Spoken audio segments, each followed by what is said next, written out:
ሰላም ጤና ይስጥልኝ። የተወደዳችሁ የዚህ ፕሮግራም ተከታታዮች እንደምን አላችሁ? የእግዚአብሔር ስም የተመሰገነ ይሁን። ኦሪት ዘፍጥረት ምዕራፍ 39 ከቁጥር 1 ጀምሮ ያለውን ቃል አነባለሁ። ዮሴፍ ግን ወደ ግብፅ ወረደ። የፈርዖን ጃንደረባ ዘበኞች አለቃ የሚሆን የግብፅ ሰው ጲጥፋራ ወደ ግብፅ ካወረዱት ከእስማኤላውያን እጅ ገዛው። እግዚአብሔር ከዮሴፍ ጋር ነበር። እግዚአብሔር ከማን ጋር ነበር? ከዮሴፍ ጋር ነበር። እግዚአብሔር ብቻ ከአንተ ጋር ከአንቺ ጋር ይሁን።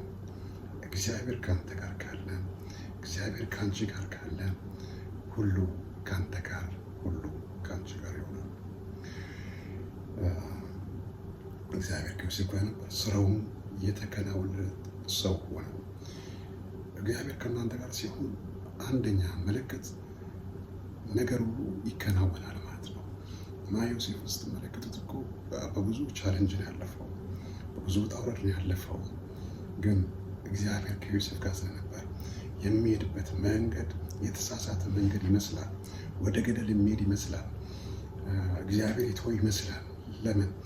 ገደል ውስጥ የገባበት ሰዓት አለ፣ ወንድሞቹ ገደል ውስጥ የከተቱት ሰዓት አለ፣ የተሸጠበት ሰዓት አለ፣ ባይተዋር የሆነበት ሰዓት አለ፣ ብቸኛ የሆነበት ሰዓት አለ። ያየው ህልም ትልቅ ሆኖ ሳለ ያለፈበት መንገድ ትንሽ አስቸጋሪ መንገዶች ናቸው። ያ ሲታይ እግዚአብሔር ከእሱ ጋር ያለ አይመስልም።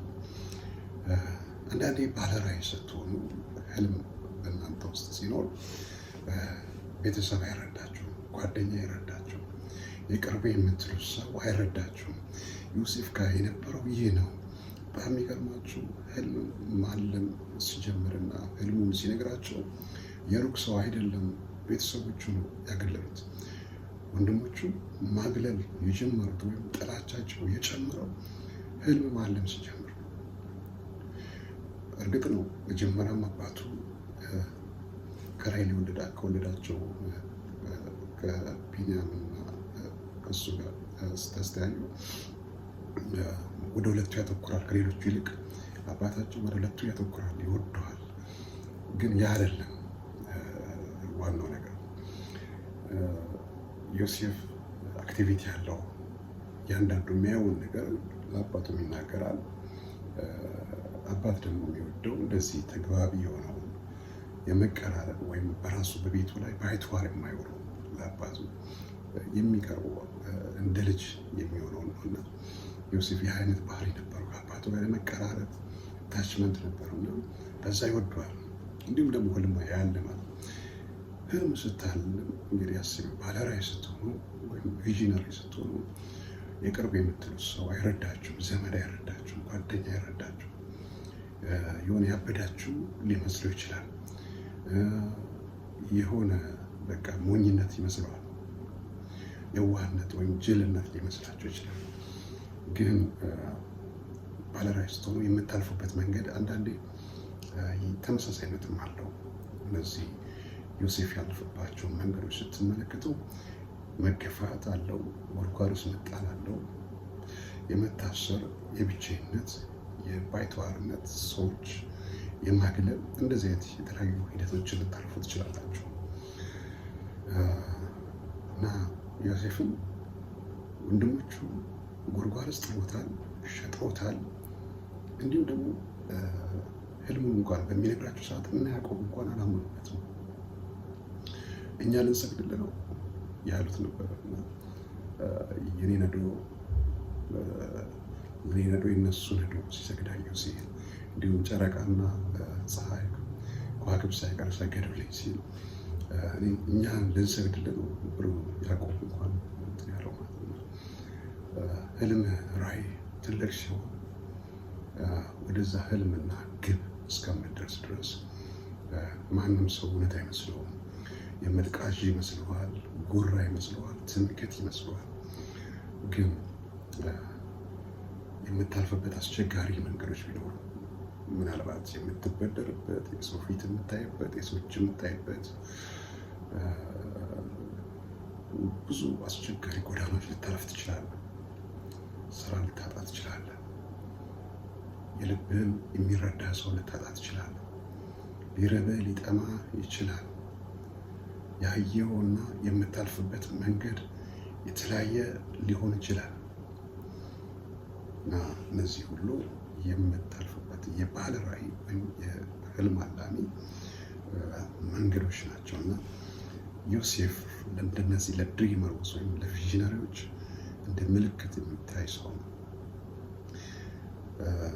እና እግዚአብሔር ከዮሴፍ ጋር ነበር። ስራውም የተከናወነ ሰው ነው። በግብፅም ጌታው ቤት ነበር። ጌታውም እግዚአብሔር ከእርሱ ጋር እንዳለ እርሱ የሚሰራው ሁሉ እግዚአብሔር በእጁ እንዲያከናውንለት አየ። ስለዚህ ይህ ሰው እግዚአብሔር ከዮሴፍ ጋር እንኳን እንዳለ ጲጢፋራ እንኳን ተረዳ። ለምን? በጲጢፋራ ቤት እንኳን ዮሴፍ ከመጣ በኋላ መከናወንን አየ። አንደኛ እግዚአብሔር ከዮሴፍ ጋር ነበር። ለዮሴፍ በራሱ በነገሩ ሊከናወንለታል። ሁለተኛ ደግሞ ዮሴፍ ደግሞ እዛ ጲጢፋራ ቤት ሲገባ ለጲጢፋራ ራሱ ነገሮች መከናወን ጀመሩ፣ ነገሮች መስተካከል ጀመሩ። ስለዚህ እግዚአብሔር ከዚህ ሰው ጋር ነው አለ። ሃሌሉያ! እና ይህ መታደል ነው። በነገራችን ላይ እግዚአብሔር ከእናንተ ጋር መኖሩን ስታሳዩ በዛው ወንጌል ነው። ስለ ወንጌል ሳይመሰክርለት ለዛ ሰው እናንተ ከመጣችሁ ለውጥ በቤት መጣ፣ ለውጥ በእስራኤል ላይ መጣ፣ ለውጥ በዙሪያ መጣ ብሎ ያ ሰው ወደ እናንተ ወንጌል ወደ እናንተ እግዚአብሔር እንዲሳብ የሚያደርገው በእናንተ ላይ ያለው ሞገስ፣ በእናንተ ላይ ያለው ለውጥ፣ እናንተ ከመጣችሁ በኋላ ያለው ሂደት ለውጥ ሲመጣ ማንም ለውጥ የሚጠላ የለምና በዛው ወንጌል እየሰራችሁ ነው ማለት ነው። እዚህ ጋር እንደምትመለከቱት አንደኛ ዮሴፍ ተሳክቶለታል፣ በነገር ሁሉ ተከናውኖለታል። በግብፅም ደግሞ ጌታው ቤትም ደግሞ እግዚአብሔር ከእሱ ጋር እንዳለ እርሱ የሚሰራ ሁሉ እግዚአብሔር በእጁ እንዲያከናውንለት አየ። በቃ ዮሴፍ የነካው ሁሉ እንደሚባረክ አየ እና ዮሴፍ በጌታው ፊት ሞገስን አገኘ። ዮሴፍ በቃ በጌታው ወይም በጲጢፋራ ቤት ላይ ምን አገኘ? ሞገስን አገኘ። ሞገስ ካለ እሱ ያውራ ነው የምትባለው፣ እሱ ይስራ ነው የሚባለው። በነገሮች ሁሉ ላይ ቅድሚያ ለአንተ ይሰጣል። ለምን? እግዚአብሔር ሞገስ ያስቀምጥብህ። ያ ሞገስ ከገንዘብ በላይ ነው። ያ ሞገስ ከዘመድ ከጓደኛ የቅርቤ ከምትለው በላይ ነው። ያ ሞገስ ለሌሎች የተዘጋው በር ለአንተ እንዲከፈትልህ ያደርጋል። ሌሎች ሌላ ጊዜ ተመለሱ የተባለው በር ለአንተ ቅድሚያ እንዲከፈትልህ ያደርጋል። እሱ ይናገር፣ እሱ ይመስከር፣ እሱ ያውራ ይባላል። በተሰማራበት ቦታ ሁሉ ቅድሚያ እንድታገኝ ያደርጋል ሞገስ። ያ ሞገስ በገንዘብ የምትገዛው አይደለም። ያ ሞገስ በዘመድ የምታገኘው አይደለም። ያ ሞገስ ከእግዚአብሔር ዘንድ የሚሰጥ በልግስና የሚሰጥ ስስት የሌለበት የእግዚአብሔር ስጦታ ነው እና ያ ስጦታ እንግዲህ ዮሴፍ ላይ እናያለን ማለት ነው። እግዚአብሔር በእጁ እንዲያከናውንለት አየ። ዮሴፍን በጌታው ፊት ሞገስን አገኘ። እሱም ያገለግለው ነበር። በቤቱም ላይ ሾሞ ያለውን ሁሉ በእጁ ሰጠው። በቤቱ ላይ የምናደርገው አንደኛ ሾሞ ያለውን ሁሉ በቃ ያለውን ሁሉ ማለት አንድም ነገር ሳያጎድል ለዮሴፍ ሰጠው፣ ሾሞ እና ያለውን ሁሉ አንድ ነገር ብቻ አይደለም፣ ያለውን ነገር ሁሉ እየሰጠው ማለት ነው። እንዲህም ሆነ በቤቱ ባለው ሁሉ ላይ ከሾሙ በኋላ እግዚአብሔር የግብፃዊውን ቤት ስለ ዮሴፍ ባረከው። ስለ ጲጢፋራ ሳይሆን ስለ ዮሴፍ እግዚአብሔር የጲጢፋራን ቤት ምን አደረገው? ባረከው። ለአንድ ሰው መባረክ ምክንያት ሰጡ፣ ለትውልድ መባረክ ምክንያት ሰጡ፣ ለሀገር መባረክ ምክንያት ሰጡ። ደስ የሚል ነገር ነው። የእግዚአብሔር በረከት እንደዛ ነው፣ የስስት አይደለም። ሃሌሉያ! ከሚገባው በላይ የሆነ ምንድነው? ባርኮት ነው። እርሱንም ያገለግል በቤቱ ላይ ሾሞ ያለውን ሙሉ በእጁ ሰጠው። እንዲህም ሆነ በቤቱ ባለው ሙሉ ላይ ሾሞ ባለ እግዚአብሔር የግብፃዊውን ቤት ስለ ዮሴፍ ባረከው። የእግዚአብሔር በረከት በውጭም በግቢም ባለው ሁሉ ላይ ሆነ። የእግዚአብሔር በረከት በግቢም በውጭም በውስጥ በሁሉ ቦታ ላይ ሆነ። በቃ ስታዩት ያ ዮሴፍ ከመጣ በኋላ የሰውየው ሀብት እየጨመረ እያደገ እየሰፋ፣ ሃሌሉያ፣ እየበዛ እግዚአብሔር በረከት እንደዛ የስስት አይደለም፣ የሚደፈን አይደለም፣ የሚዘጋ አይደለም፣ የሚፈልቅ ነው፣ የሚሰፋ ነው፣ የሚያድግ ነው እና በግቢም በውጭም ባለው ላይ የእግዚአብሔር በረከት ሆነ። ያለውን ሙሉ ለዮሴፍ አስረከበ። ከሚበላው እንጀራ በቀር ምንም ያውቀው አልነበረም። በቃ ሰውየው እዛ ቤት እንደ ማንኛውም ሰው ከመብላት ከመጠጣት በስተቀር ሁሉን ነገር ለዮሴፍ ሰጥቷል። በቃ ሁሉን ነገር ለዮሴፍ ሰጥቷል እና የዮሴፍን ፊት መልካም ነበር። ከዚያም በኋላ እንዲሆነ የጌታው ሚስት በዮሴፍ ላይ ነው አንጣለች፣ ከእኔም ጋር ልተኛለች። እሱም እምቢ አለ። ለጌታው ሚስት እንዲህ አላት፣ እነሆ ጌታዬ በቤቱ ያለውን ምንም የሚያውቀው የለም፣ ያለውን ሁሉ ለእኔ ያስረክቦኛል።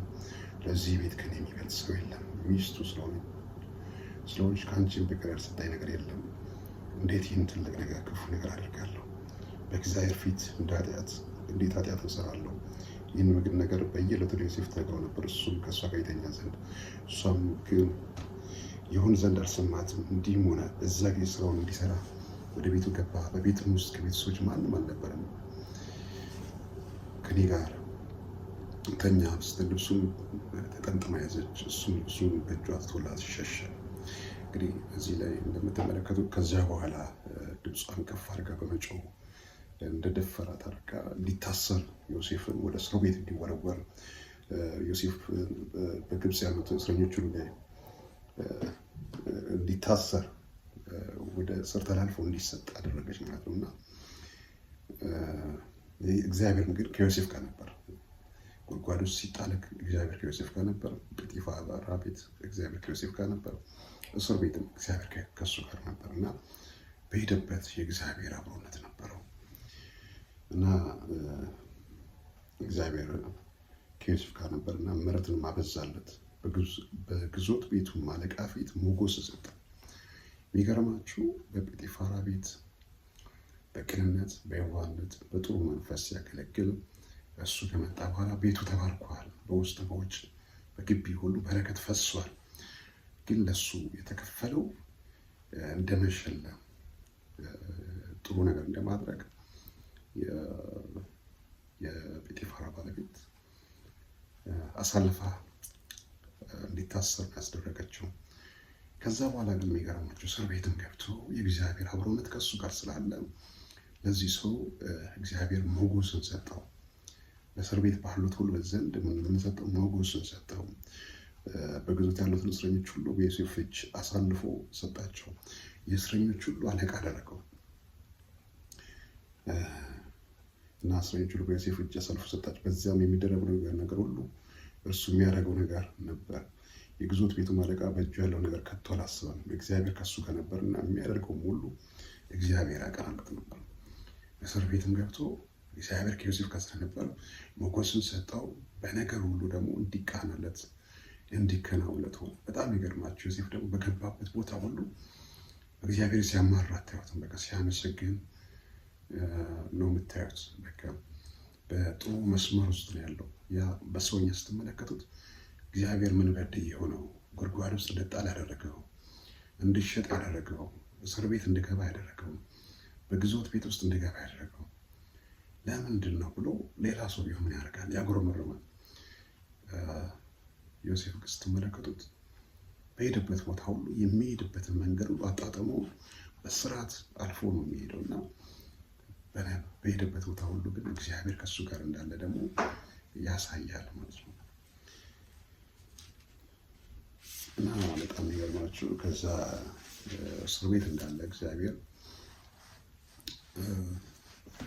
ወደ ዮሴፍ ዘንድ የመጡ ከንጉሱ ዘንድ ጥፋት አጥፍተዋል ተብለው እስረኛ የሆኑ ሹማምንቶች ነበሩ፣ ወይም ደግሞ በተለያየ ፊልድ እዛ በንጉሱ ዘንድ የሚሰሩ የነበሩ፣ አንደኛው ጠጅ የሚያሳልፍ አንደኛው ደግሞ ምግብ የሚያሳልፍ ነበሩ እና እነዚህ ሰዎች ታሰሩ። በታሰሩበት ቦታ ላይ እንግዲህ ዮሴፍ ለነሱ ህልም ተረጎመላቸው። ለነሱ የተረጎመው ህልም እውነት ነበረ፣ ሪል ነበረ፣ የሚጨበጥ ነገር ነበረ እና ዮሴፍ ደግሞ እዛው እስር ቤት እንዳለ ከእስር ቤት ከወጡ እንዳይረሱት እንዲያስታውሱት ለእነዚህ ሰዎች ተናግሮ ነበር። እነዚህ ሰዎች ግን አንደኛው እንደተባለው ተሰቅሏል፣ አንደኛው ደግሞ ነበረ በህይወት ግን ረስቶታል ኦልሬዲ ዮሴፍ ማለት ነው።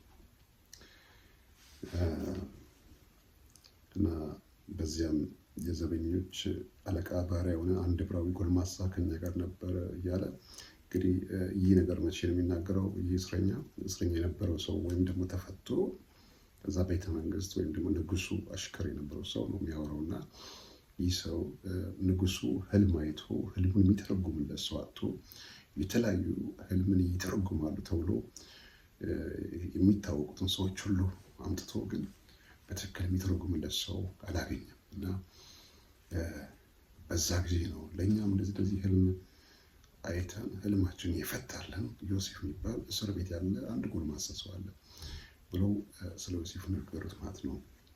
እና በዛም ጊዜ የዘበኞች አለቃ ባሪያ የሆነ አንድ ዕብራዊ ጎልማሳ ከኛ ጋር ነበር። ለእርሱም ነገር ነው ህልማችን ተረጎመልን፣ ለእያንዳንዱ እንደ ህልሙ ተረጎመልን። እንዲህም ሆነ እንደተረጎመልን እንደዚያ ሆነ።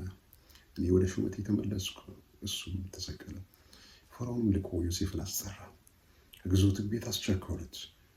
እሱም ተላጨ፣ ልብሱንም ለወጠ።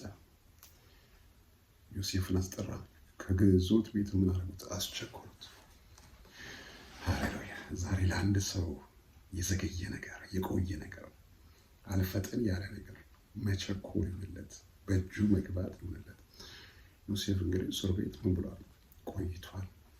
ወንድም የሚጠይቀው የለም፣ ምግብ ይዞለት የሚሄድ የለም፣ አይዞ የሚለው የለም። ባይተዋር ነው፣ ብቸኛ ነው። ይህ ሁሉ ፈተናዎች የሚጋፈጠው ብቻውን፣ ግን እግዚአብሔር ከእሱ ጋር ስለነበረ በነገር ሁሉ እየተከናወነለት ነበር ማለት ነው። እና ህልምን አየው፣ የሚተረጉምልኝም አልተገኘም። ህልምን እንደሰማ እንደተረጎምክም ስለአንተ ሰማው። ዮሴፍም ለፈርዖን እንዲህ ብሎ መለሰ፣ ይህ በእኔ አይደለም፣ እግዚአብሔር ግን ለፈርዖን በደህንነት ይመልስለታል። ሃሌሉያ!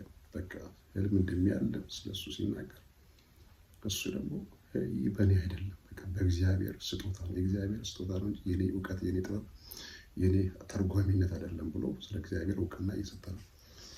ከዛ ግን በፈርዖን በደህንነት ይመለሳል። ፈርዖንም ለዮሴፍ እንዲህ አለው፣ እነሆ በህልሜ በወንዝ ዳር ቆሜ ነበር፣ እነሆም ስጋቸው የወፈረ መልካቸው ያማረ 7 ላሞች ዋጡ፣ በመስኩም ይሰማሩ ነበር።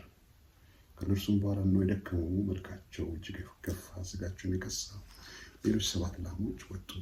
በግብፅ ምድር ሁሉ እንደነርሱ መልክ ከቶ ክፉ አላየሁም። የከሱትን መልከክፎች ላሞች የመጀመሪያ ወፍራሞችን 7 ላሞች ዋጧቸው። መልከክፎቹ ላሞች የመጀመሪያዎችን 7 ወፋፍራም የነበሩትን ላሞች ምናርጓቸው ዋጧቸው አለ። በህልሜም እነሆ የዳበሩና መልካም የሆኑ 7 እሸቶች ደግሞ አየሁ አለ። በሌላ ደግሞ ማለት ነው በአንድ አገዳ ሲወጡ አየሁ። ከእነርሱም በኋላ እነሆ የደረቁና የሰለቱ በምስራቅ ነፋስ የተመቱ 7 እሸቶች ወጡ። የሰለቱት እሸቶች ያማሩትን 7ቱን እሸቶች ዋጧቸው። ለህልሜም ትርጓሚዎች ህልሜን ነገርኩ፣ የሚተረጉምልኝም አጣሁ አለ። ዮሴፍም ፈርዖንን አለው፣ የፈርዖን ህልም አንድ ነው። እግዚአብሔር ሊያደርግ ያለውን እንደ ፈርዖን ነግሮታል። 7ቱ መልካም ላሞች 7 ዓመታት ናቸው። ህልሙ አንድ ነው። ከእነርሱም በኋላ የወጡት የከሱትና መልካቸው ክፉ 7 ላሞች 7 ዓመታት ናቸው። ማለትም የወፋፈሩት የጥጋብ ዓመታት 7 የጥጋብ ዓመታት ሲሆን የከሱት 7ቱ ደግሞ 7 የራብ ዓመታትን የሚገልጽ ነገር ነው። እና በአጠቃላይ ደግሞ በሚተረጉምበት ሰዓት ላይ በነዛ በረሃብ ዘመናት ውስጥ ምንድነው በነዛ በጥጋብ ዓመታት በነዛ በጥጋብ 7 ዓመታት ውስጥ ማጠራቀም እንደሚገባ መቆጠብ እንደሚገባ ለነዛ ከፊት ላሉት ለ7 ረሃብ ዓመታቶች በዛ በጥጋብ ዘመን ላይ ማጠራቀም መቆጠብ እንደሚገባ ተረጎመለት። ከዛ ደግሞ እንደምትመለከቱት ወደዛ ወደ ስልጣን የሚገባበት መንገድ ከፈተለት ማለት ነው። እና ነገሩን በፈርዖን እና በሎሌዎች ፊት መልካም ሆነ። ፈርዖንም ሎሌዎች እንዲህ አላቸው፣ በሆነው የእግዚአብሔር መንፈስ ያለበት እንደዚህ ያለ ሰው እናገኛለን? ፈርዖንም ዮሴፍን አለው፣ እንዳንተ ያለ ብልህ አዋቂ ሰው የለም። እግዚአብሔር ይህን ሁሉ ገልጦልሃል። አንተ በቤቴ ላይ ተሾም፣ ሕዝቤም ሁሉ ለቃልህ ይታዘዝ። እኔ በዙፋን ብቻ ከአንተ እበልጣለሁ። ፈርዖንም ዮሴፍን በግብፅ ምድር ሁሉ ላይ ሾመው። ለአንተ ለአንቺ በነገር ሁሉ መሾም ይሆንላችሁ። ከሚገርማችሁ እንግዲህ ባለራዕይ ስትሆኑ የምታልፉባቸው መንገዶች ቻሌንጅ የበዛበት ነው። እውነት እየተናገራችሁ እንደ ሐሰተኛ ልትታዩ ትችላላችሁ። ህልም እያያችሁ፣ ራዕይ እያያችሁ፣ ታላላቅ ነገር እያያችሁ ውሸት እንደሆነ፣ ቅዠት እንደሆነ፣ እብደት እንደሆነ ሰዎች ሊያወሩባችሁ ይችላሉ። እንግዲህ ከዚህ ከዮሴፍ ብዙ ነገሮችን መማር እንችላለን። ህልም ሲኖራችሁ፣ ራዕይ ሲኖራችሁ የሚገፏችሁ ሰዎች ይኖራሉ፣ የሚጠሏችሁ ሰዎች ይኖራሉ፣ የሚያንቋሽሿችሁ ሰዎች ይኖራሉ። ግን አልፎ መሾም እንደሚሆን፣ አልፎ ስኬታማ መሆን እንደሚቻል፣ አልፎ ያዩትን ራዕይ መውረስ እንደሚቻል፣ መጨበጥ እንደሚቻል ከዚህ እንማራለን። እና ለምሳሌ ወርቅም ካያችሁት በሰዓት ይፈተናል አይደል? ወርቅ ወዲያውኑ እዛው መደርደሪያ ላይ ቁጭ ብሎ አያብለጨለጭም። ሂደት አለው። ከጉድጓድ ከመቆፈር ጀምሮ ማለትም በሚቆፈርበት ሰዓት ላይ አንዳንድ ሰዎች ሊሞቱ ይችላሉ። ብዙ ነገር ፈተናዎችን አልፎ ወርቁ ምን ይሆናል? ይወጣል። ከዛም ደግሞ ከአፈር ጋር ሊቀላቀል ይችላል፣ ሊጣራ ይችላል፣ እሳት ውስጥ ሊገባ ይችላል። ያን ሂደት አልፎ ወርቅ ይሆናል ማለት ነው። እንደዚሁም ደግሞ እናትን ደግሞ የእርግዝና ሂደትን በምታካሄድበት ሰዓት ከተመለከታችሁ ለ9 ወር ከባባድ ጊዜያቶችን ታሳልፋለች። ለምሳሌ ምግብ ሊያቅለሸልሻት ይችላል፣ ሊያስጠላት ይችላል፣ ያገኘችው ላትበላ ትችላለች። ሽታው ራሱ የምግብ የሽንኩርት ሊሆን ይችላል፣ ሊያስጠላት ይችላል። ያን ሂደት ያን ከባድ ጊዜ ታልፋለች። በቃ ከባድ ነው። ባሏ ሁሉ ሊያስጠላት ይችላል። ሂደቱ ከባድ ነው። ህመም ሊሰማት ይችላል። ከባድ ነው። ከዛም ደግሞ ምጥም ደግሞ የሚመጣበት ሰዓት አለ። በምጥም ሰዓት ቢሆን ከባድ ነው። ህመም አለው፣ ቁርጠት አለው፣ ውጋት አለው፣ መንቆራጠጥ አለው። ከሞት ጋር ግብ የሚያያዝ ያህል ነው። ግን ያን ሂደት ታልፍና ምጡን እርሼ ልጁን አንሼ የሚባልበት ደግሞ ጊዜ ይመጣል ማለት ነው። ስለዚህ ልክ እንደዛ ራዕይ ሲኖራችሁ ራዕያችሁ የሚጸነስበት ጊዜ አለ፣ የሚወለድበት ጊዜ ደግሞ አለ። ማለትም የሚጸነስበት ህልምን የሚሰጣችሁ ራዕዩን የሚሰጣችሁ ጊዜ፣ ከዛ ደግሞ የሚወለድበት ልክ ዮሴፍ እንደተሾሙ ማለት ነው። መጨረሻ ላይ እውን የሚሆንበት ማለት ነው። እና ያ ሂደት አለ። ስለዚህ ህልም ሲኖራችሁ መገፋት አለ፣ መጠላት አለ፣ በቃ ብቻችሁ የምትሆኑበት ጊዜ አለ፣ የሚጨልምባችሁ ጊዜ አለ፣ ግን ብሩህ ይሆናል። ስለዚህ ብዙዎች እንደዚህ አይነት ሂደት በሚያልፉበት ሰዓት ላይ ተስፋ ይቆርጣሉ፣ ራሳቸውን ማጥፋት ይፈልጋሉ። ሰው እንደከዳቸው፣ ዘመድ ጓደኛ እንደከዳቸው፣ ባይተዋር እንደሆኑ፣ ማንም እንዳልተረዳቸው አስበው ያ ነገር ደግሞ ለነሱ ብቻ እንደሆነ፣ ለነሱ ብቻ ነገሮች እንደተወሳሰቡባቸው፣ ለነሱ ብቻ በሮች እንደተዘጉባቸው ያስቡና ራሳቸውን ለመግደል ወይም ራሳቸውን ለማጥፋት ወይም ደግሞ ከህልማቸው ባክ ለማድረግ ህልማቸውን ለመተው ኖርማል እንደማንኛውም ሰው በቃ መብላት መጠጣት ተኖረና ተሞተ እንደሚባል አይነት ለመኖር ያስባሉ። ተስፋ እንዲቆርጡ ያደርጋቸዋል። ብዙ ጊዜ ህልምና ራዕይ ሲኖር ከሌላው በተለየ ሰይጣንም የሚዋጓል፣ እግዚአብሔርም ደግሞ ለመልካም ሊፈትን ይችላል። ለምን? ወርቅ በእሳት እንደተፈተነው እግዚአብሔርም ለበጎ ቅርጽ ሊያስይዝ፣ ቅርጽ የሌለው ነገር ቅርጽ እንዲኖረው ሼፕ ለማድረግ እግዚአብሔር ለመልካም ሊፈትን ይችላል። ሰይጣን ደግሞ ለክፋት፣ ለበጎ ሳይሆን ለክፋት ተስፋ በእግዚአብሔር እንድትቆርጥ ከምትሄድበት መልካም መንገድ ወደ ክፉ መንገድ እንድትሄድ ያያለምከው መልካም ነገር ትተህ ክፉ ነገር ደግሞ እንድታስብ ተቃራኒውን እንድታስብ ሊገፋፋ ለክፉ ይፈትናል። ግን ይህ ዮሴፍ ትምህርት ለሁላችንም እግዚአብሔር ከኛ ጋር ከሆነ ማለፍ እንደምንችል የፈተና ጊዜያቶችን፣ ጉድጓድ ውስጥ የመግባት ጊዜያቶችን፣ በሰዎች የመገፋት የመጠላት ልክ እስር ቤት እሱ እንደገባው ባይተዋር የምትሆኑበት ጊዜ እንደሚያልፍ፣ ሁሉም በጊዜው መልካም እንደሚሆን ማሰብ ያስፈልጋል። በነገር ሁሉ ለዮሴፍ መከናወን እንደሆነ ለአንቺ፣ ለአንተ፣ ለእናንተ በነገር ሁሉ መከናወን ይሆን። በስራ ብቻ አይደለም፣ በትዳር ቢሆን፣ በልጅ ጥያቄ ቢሆን፣ በኢኮኖሚ ቢሆን፣ በፕሮሰስ ቢሆን፣ በትምህርት ቢሆን፣ በጀመራችሁት ነገር ሁሉ ላይ የመከናወን የመሳካት ጊዜ ለእናንተ ይሁን። በብዙ ተባረኩ።